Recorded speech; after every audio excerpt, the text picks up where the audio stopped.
Office में सहकर्मी साथियों के बीच दोनों के नाम की चर्चा अब जोर पकड़ने लगी थी। सलोनी को साथी सहकर्मी घटिया मानसिकता की महिला समझने लगे।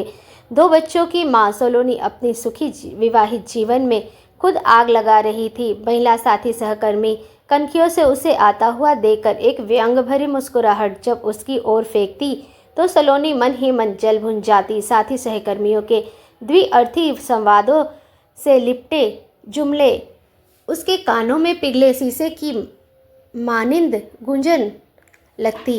ये सब सहकर्मी साथी बॉस से नाराज हो जाने की वजह से सलोनी से कुछ नहीं कहते थे, लेकिन उन लोगों को घटिया सोच की दबदबी मुस्कुराहट और बातों को ध्यान में सुनकर सलोनी बहुत कुछ सोचने समझने लगती। अतः कभी कभी सलोनी का मन नीरज और कमल के बीच डावांडोल हो जाता। उसकी आंखों के सामने उन लोगों के चेहरे आपस में गड़बड़ हो जाते। अंतर्द्वंद से बाहर निकलने के प्रयास में जब वह दोनों के मध्य तुलना करती तो उसे नीरज गृहस्थी का बोझ उठाता एक सांवले रंग का सामान्य कद काठी का पुरुष नजर आता तो पति के दंभ में भरा हुआ उबाऊ और अहंकारी पुरुष लगता, जिसने मर्दानगी को रोब में उसके मन की गहराइयों के भीतर धड़कते हुए दिल की खुशियों की कभी परवाह नहीं की। उसे अपने काम और बस काम से प्यार था। उसे पत्नी के मन से अधिक उसके तन से साथ सगल करने की ज़रूरत थी।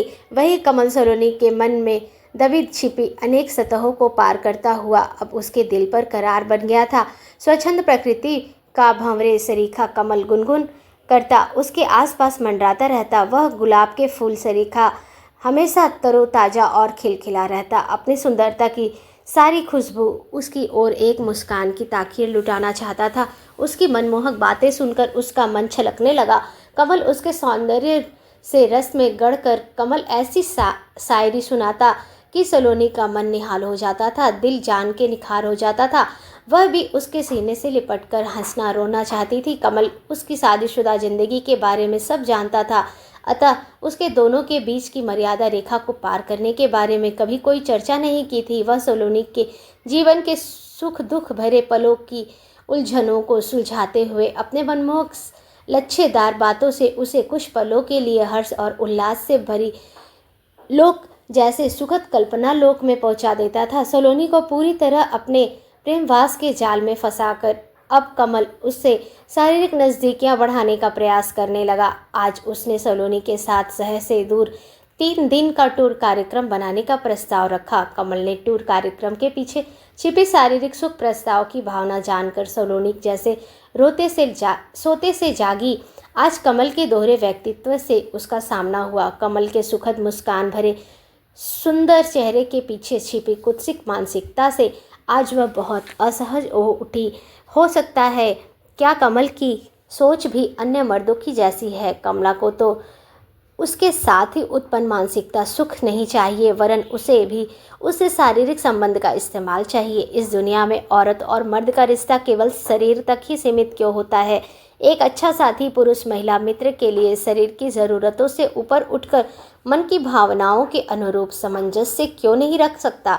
मन और आत्मा से निखार जब एक स्त्री सच्चे आत्मिक रिश्ते निभाने के लिए समर्पित होती है तो खुद गर्ज मर्द शरीर की भाषा से ऊपर उठकर आत्मिक भाषा क्यों नहीं समझते। सोचते सोचते सलोनी का दिमाग सुन्न सा होता जाता। अब इस रिश्ते को बरकरार रखने और आगे बढ़ने से अन्य नज़दीकी परिस्थितियों को भी स्वीकार करना पड़ेगा और शायद तब तक मेरे लिए बहुत देर हो चुकी होगी। घर पहुंचकर काम निपटाते हुए आज सलोनी का दिल दिमाग अपने नन्हे मुन्ने प्यारे बच्चों के साथ लाड़ मनुहार करके खिलखिलाने से अधिक कमल के हाव भाव की सोच में गुम था। यदि नीरज को सब पता चल गया तो दो नावों पर सवारी होने वाले व्यक्ति कभी तैरकर पार नहीं होते, वरन डूबना ही उसकी नियति होती है। सलोनी, तू भी तो 2 नावों पर सवार है। आखिर सच्चाई से वह कब तक मुँह छिपाती रहेगी। मन में निरंतर चलते विचार क्रम से व्यतीत बेहाल होकर वह पसीना पसीना हो गई और बाहर बालकनी में निकलकर गहरी लंबी सांसें लेने लगी। तब भी उसे भीतर दिल के पास घुटन महसूस हो रही थी। कहीं ना कहीं सलोनी के संस्कार उसकी सोच फिसलन भरी डगर पर बढ़ते कदमों को फिसलने से रोक रहे थे। वह अब वैवाहिक जीवन की खंडित मर्यादा के भय से उसका अंतर्मन उसे धिक्कारने लगा था। गृहस्थी की सुखी और शांत नींव का आधार नारी का मर्यादा आचरण माना जाता है। जरा सी ठेस लगते ही बेशकीमती हीरा फिर शोकेस से में सजाने के काबिल नहीं रहता। गृहस्थी में नारी का पुरुष दोनों की जीवनचर्या सीमा रेखा से इर्द गिर्द घूमती है। जिम्मेदारियों की अनदेखी करके राह से भटकने पर सीमा रेखा पार करने वालों की जिंदगी में आने वाले भूचाल को फिर कोई नहीं रोक सकता। अतः जो कुछ करना है अभी करना है। पूरी रात सलोनी का मन उसे रह रह कर कचोटता रहा। सलोनी को अनमनी देखकर नीरज ने उससे परेशान होने का कारण जानना चाहा तो वह फीकी सी हंसी हंसकर बात टाल गई और सोने का उपक्रम करने लगी। लेकिन नींद तो आंखों से कोसों दूर थी। जीवन के उतार चढ़ाव सोचने विचारने के लिए मजबूर सलोनी खुद के सवाल जवाब करने लगी। यह जिंदगी भी हमारे साथ कितना अन्याय करती है। हम हाड़ मांस के माननीय पुतलों के साथ कैसे कैसे भावनात्मक अनोखे खेल खेलती है। काश की कमल अब से 10 साल पहले मुझे मिला होता तो आज नीरज के स्थान पर कमल मेरी जिंदगी में पति के रूप में होता, और अब तक वह नहीं मिला था तो मैं अपनी ज़िंदगी सुख से जी रही थी ना। फिर इस मोड़ पर अब मुझे कमल से क्यों मिलाया। गहरी सोच में गुम होने पर उसके भीतर से आवाज़ें आने लगती है। और सलोनी तो कितनी खुदगर्ज है। अपने क्षणिक सुख के लिए तो कितनी सारी सुखी जिंदगियां दांव पर लगा रही है। माता पिता के नाम पर दाग लगाकर सलोनी क्या तू सुख से रह सकेगी। कमल के साथ चले जाने के बाद यदि नीरज ने तुझे अवि और गुड्डी से मिलने का अधिकार नहीं दिया तो क्या तू ममता का गला घोट कर जी सकेगी। नौकरी पर चले जाने के बाद सासू माँ कितने प्यार दुलार से अवि और गुड्डी का पालन पोषण अपनी देख रेख में करती है। क्या तू उनकी अच्छाइयों को झुठला सकेगी। अब बस कर, यही रुक जा सलोनी। चल आज रोक ले अपने बढ़ते कदमों को। अपने सुखी शांत वैवाहिक जीवन को खुद के अपने हाथों से तबाह मत कर। नीरज के बाहरी व्यक्तित्व और काम के बोझ तले दबे जिम्मेदारी पिता के व्यवहार को नकारने के बजाय उसके साथ बिताए गए 10 सालों की अच्छाइयों को याद रख। अपने बच्चों का भविष्य सुखद बनाने के लिए ही तो तुम दोनों दिन रात दोहरी मेहनत करते हो। मानसिक तनाव दूर करने के लिए ही नीरज को अपनी पत्नी का साथ चाहिए, तो इसमें भला उसकी क्या गलती है। इससे पहले तो तुमने कभी ऐसा नहीं सोचा था। कमल के बजाय नीरज की जिम्मेदारियों को सकारात्मक दृष्टिकोण से सामने रख कर देख, तब सारी तस्वीर तेरे सामने स्पष्ट होगी और तू सही निर्णय लेने में स्वयं सक्षम होगी। धीरे धीरे आंखों के सामने बीते समय के चित्र उभरने लगे। जब तू बुखार से बेसुध पड़ी थी तब नीरज ने कैसे रात रात भर जागते रहकर तेरे माथे पर पट्टी रखी थी, तुझे सुकून पहुंचाया था। नीरज ने कितनी बार अपने ऑफिस से छुट्टी लेकर तेरे ठीक हो जाने तक के सारे घर के कामकाज कितनी सुगमता से संभाले हैं। देर हो जाने के कारण कितनी बार तेरे साथ मिलकर रसोई घर में बर्तन धुलवाए हैं। एक तरफा निर्णय लेने पर, ठंडे दिमाग से सोच विचार करने पर कमल के मोह जाल में फंसी सलोनी की आंखों के सामने अब नीरज की सकारात्मक तस्वीर स्पष्ट होने लगी थी।